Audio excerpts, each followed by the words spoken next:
جمعے کی فرضیت کے اعتبار سے سورۃ الجمعہ کافی ہے۔ بخاری اور مسلم دونوں میں حدیث ہے، نبی صلی اللہ علیہ وآلہ وسلم نے فرمایا کہ اگرچہ ہم سب سے آخر میں آئے ہیں لیکن قیامت والے دن ہم سب سے سبقت لے جائیں گے، یہود و نصارہ سے بھی۔ پھر نبی علیہ السلام نے اس کی ریزن بتائی کہ اللہ تعالیٰ نے جمعے کا دن یہودیوں پر پیش کیا، انہوں نے اس کی قدر نہیں کی، انہوں نے ہفتے کا دن اپنے لیے چوز کر لیا۔ پھر نصارہ پہ پیش کیا، انہوں نے اس کی قدر نہیں کی اور اتوار کا دن انہوں نے چوز کر لیا۔ پھر اللہ نے ہماری رہنمائی کر دی جمعے کے دن کے لیے۔ اچھا، نبی علیہ السلام نے اس کو اللہ کی طرف منسوب کیا کہ اللہ نے ہمارے لیے رہنمائی مقرر کر دی کہ ہم جمعے کی طرف متوجہ ہوئے۔ اور پھر نبی صلی اللہ علیہ وآلہ وسلم نے فرمایا کہ قیامت والے دن، یعنی اس جمعے کے دن کے تحفے کو ایکسیپٹ کرنے کی وجہ سے قیامت والے دن ہم سبقت لے جائیں گے، یعنی سب سے پہلے جنت میں جانے والے نبی صلی اللہ علیہ وآلہ وسلم کے امتی ہوں گے انشاءاللہ تعالی۔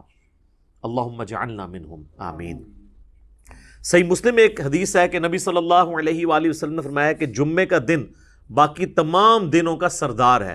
اسی دن آدم علیہ السلام پیدا ہوئے، اسی دن وہ جنت میں داخل کیے گئے، اسی دن جنت سے نکالے گئے اور اسی دن قیامت قائم ہوگی۔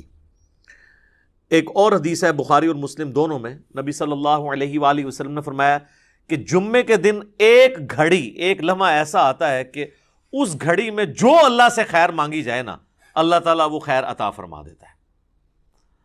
اچھا، اس میں اب مختلف اقوال ہیں۔ بہرحال صحیح مسلم میں ایک حدیث ہے کہ نبی علیہ السلام نے فرمایا کہ یہ جو قبولیت کی گھڑی ہے نا، یہ خطیب کے ممبر پر بیٹھنے سے لے کر نماز جمعہ کے ختم ہونے تک ہے۔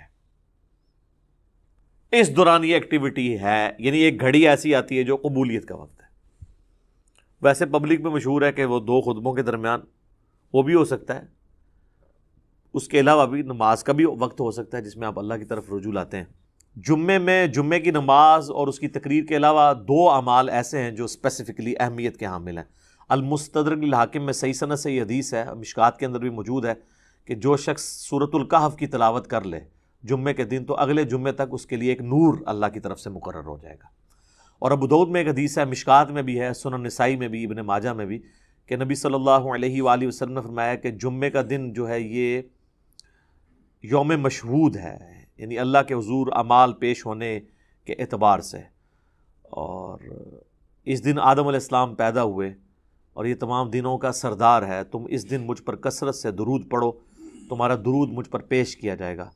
تو صحابہ نے عرض کیا، اللہ کے محبوب علیہ السلام، جب آپ فوت ہو جائیں گے اور آپ کی ہڈیاں مٹی میں مل جائیں گی، یہ الفاظ ہیں حدیث کے، کیونکہ اس وقت 295C اس طرح اپلائی نہیں ہوتی تھی سوال پوچھنے کے اوپر، تو تب بھی آپ پہ درود پیش ہوگا۔ تو آپ نے فرمایا ہاں، ان اللہ حرم علی الارض ان تأکل اجساد الانبیاء، بے شک اللہ تعالیٰ نے حرام کر دیا ہے مٹی کے لیے کہ وہ نبیوں کے جسموں کو کھائے، تو درود مجھ پر اس وقت بھی پیش ہوگا۔